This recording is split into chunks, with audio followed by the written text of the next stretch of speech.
So that's the surrounds, left side. Should put the other microphone on the other bass driver on the back surround for doing the left half, right half surround configuration. Of course, it's just level matching with just with discrete for the back surround for 7.1 Atmos, whatever, THX, whatever, center back surround, whatever. But it's generally what I'm seeing characteristic on the frequency response there. So I just sort of like look at the bass driver, so on a single screen channel, and yeah, let's see what I do.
Okay, so I just need to make adjustment on the audio mixer.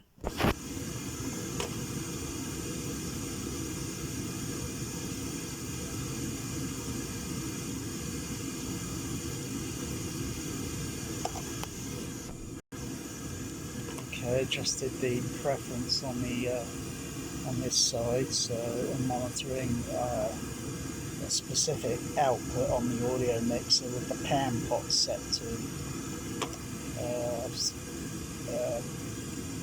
right position, and to do the surround again I'll set the pan pots to the left.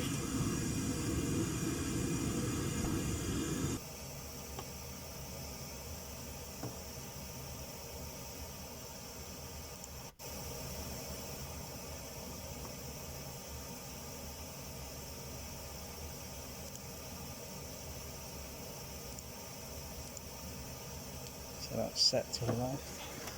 I'll set the pan pots.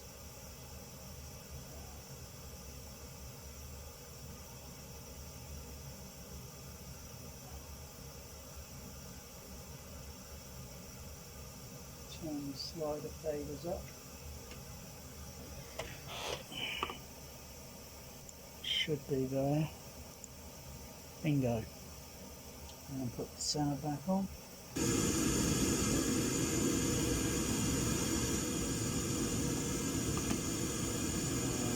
What am I seeing there? Yeah, because the other microphones are picking up the pink noise. Unless I specifically deactivate, turn off the HF1, deactivate the mid and mid-range tweeters on the surrounds, and then I'll just monitor the actual but it's okay.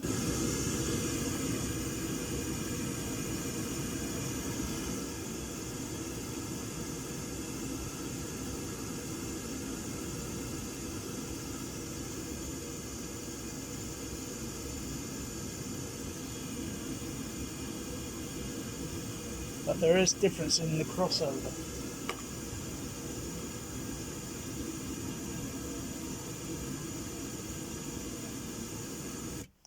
So that there is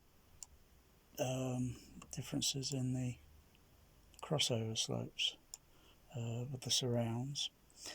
Probably if checking a single surround, which I can do. Just adjust this a little bit. There.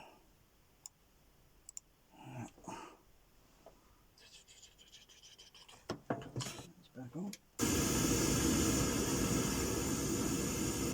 Center. And go into the architect. So just mute a couple of the surrounds, which are more or less one just slightly behind me and one slightly in front of me. So the one now, the other one is right down on the back end of the THX cinema, and its frequency response, of course, level is there.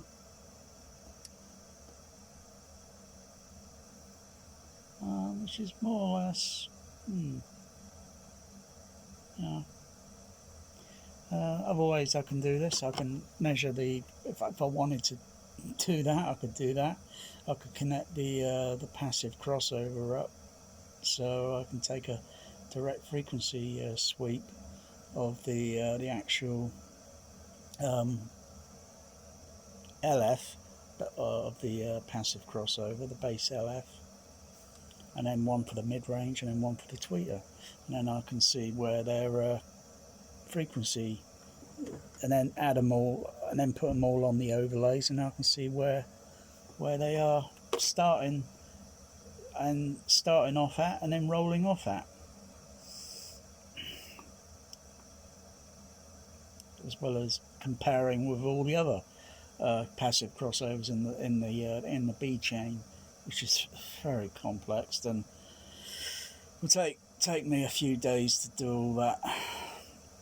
It's a very slow process of gathering, and also checking polarity, whether is there any polarity issues, or so that because if I had the other surrounds on,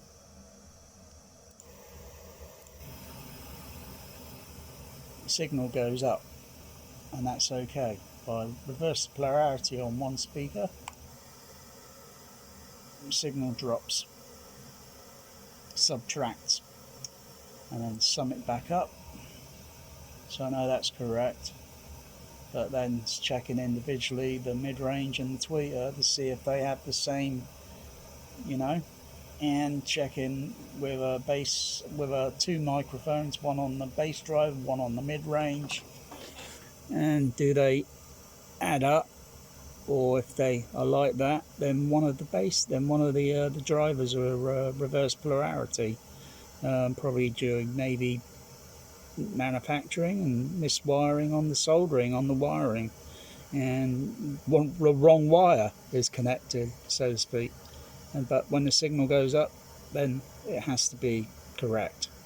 But when it's like so, it's incorrect. It's subtracting. One of the channels is reversed, and at the crossover slope, it's subtracting too much, and it has to be up sort of like that, if that makes sense.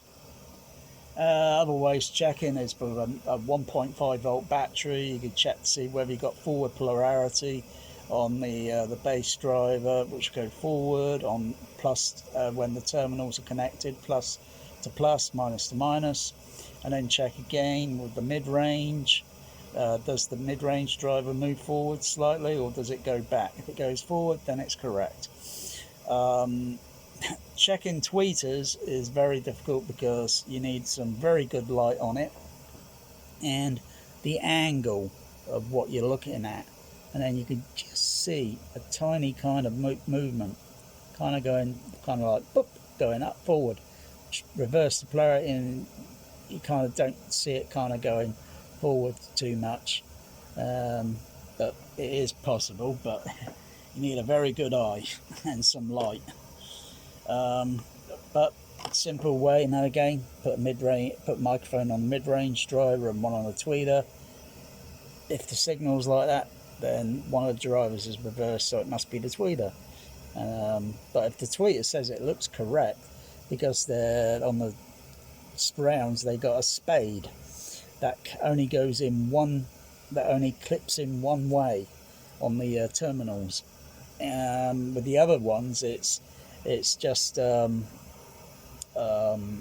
just clip on sort of thing, so you could swap them around, sort of, so to speak. But you can't really mismatch. But that doesn't mean the tweeter might have been, you got to check all these things, make every, and then putting two microphones on the mid-range and the tweeters, and then a single microphone then on the HF horn, and then frequency level match checking, crossover as well. That's a lot to check, and once that's all done, then yeah, it's all level matched and everything. It's good to go. So just checking the mid-range, which is, turn the torch off, which is about there. Still picking up the bass.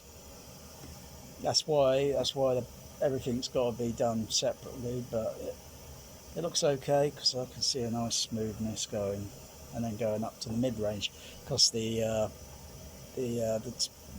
microphones are very close to the mid-range drivers, and the same on all the others.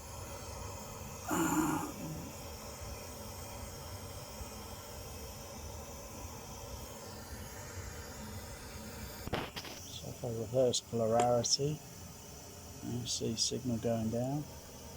Reverse polarity on the other one. See signal going down. Something going on there.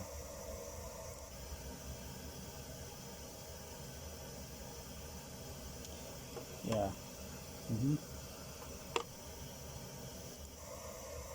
Plus they've already got a bit of EQ on it, so doing these tests is very, very tediously slow. But this is something that beats auto EQ, because auto EQ is not what I would call a very exact sort of way to do things. Manual EQ, manual tuning wins, because it's more clinically precise, whereas auto EQ is a rush job. What is the hurry? Are you in that much of a hurry to watch a bloody rubbish movie that you're going to put on, like Top Gun 2? Each to their own, but it is a lousy movie. what's the hurry? What's the rush? You know, cinemas don't do you know, that. They take time, and you know, refurbishing, or if it's something new, you don't see what goes on behind the scenes. You go in and it's all brand new, and then that's it. Everything's been tested and checked. Some of the EQ might be a little bit of a lousy job. It might be a little bit too bright, too harsh. Like they could have adjusted it specific for a movie, so using like an additional equalizer, one that adjusts primarily just for the movie, so you don't make any other adjustments to the rest of the B chain. So you have an additional EQ to make an adjustment to make the movie seem to fit okay for the auditorium, because how it was on a dubbing stage, the cinema auditorium where it's playing at is not even the same design. It's totally the opposite to what a dubbing theatre is. A dubbing theatre might have fancy decor on the walls, and it's a larger size, or it's the ceiling height's different. Its volume size is totally different. Yet near theatrical mixes and all that, oh dear. And then talk about near field mixes where they suck the life out of the bass. It's filtered on the low end, and oh dear, you end up with a mess. It's best left as it is. Mix it once, release it once, and that is it. Then go on to the next bloody movie project, rather than wasting more bloody effort and time just to try and butcher the soundtrack. Oh, so movie playing in all different sizes, yeah, then you know they're not quite the same. It's like Empire Leicester Square versus the dubbing stage size of where Indiana Jones and the Last Crusade was mixed. That dubbing stage is smaller than the Empire. Empire's way larger. It's a premier sized auditorium. The dub stage at Skywalker is probably the size of a common typical multiplex auditorium. But still, it's got strange walls and all that, and you know, if all cinemas were all built exactly the same as a dubbing stage, then you're talking about a standard. Then that would exist, because all the geometries, everything would be exactly the same. It's like you go to some cinemas where it's a multiplex, and you probably get about 4 auditoriums, small size, all the same design, mid-size ones, all the same designs, and the large ones all the same, just like Warner Brothers that I worked at. The 4 larger auditoriums all the same, the mid-size all the same, and the other 4 small auditorium all the same, 12 screens. So you could play the same movie in 4 screens by I think it would have been called interlocking then. So you got to thread the film around. It's a bit of a complicated thing. So all you get is a time delay between one auditorium and the next. Or you can just do the whole damn lot. Yeah. But you play Pink Noise in the auditorium, sine waves, blah, blah, blah. Walk around. It's different. But it's got to, you got to fit the size and the scale, the size of the, you know, that into that room. You can't put can't take the whole large package out of a premier size auditorium and then stuff it into a mid-size or multiplex auditorium. It would be then too overpowering. It's got to be then readjusted. And that's just the Pink Noise, and you know, setting the X curve and frequency, blah blah blah. If I want to filter, customize this, I could do this on the RAM, which is pretty clever. So go into the custom, so set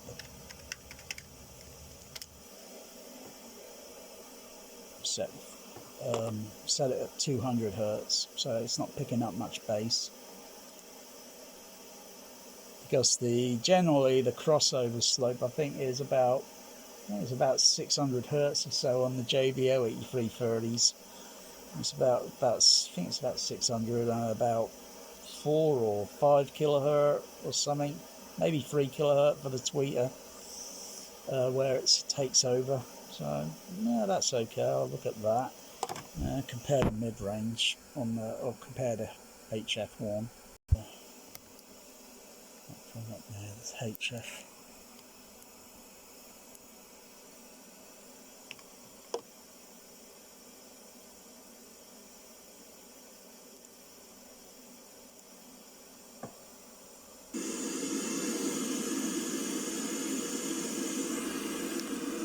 And of course, I get that characteristic frequency.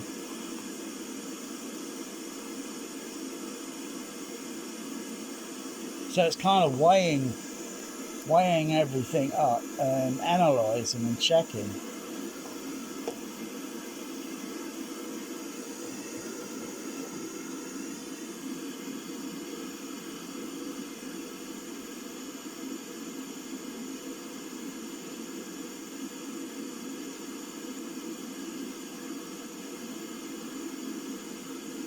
So it's quite a lot of check test procedures, if this makes sense. And I've only got so many microphones, so I've got another few more I could put on the tweeter, so it's pretty close to the tweeters. So that's a few more microphones here, and then only a single one needs for a HF1, and then just check-in testing and a lot of pink noise, and that's that. Not really. It's a lot more besides that.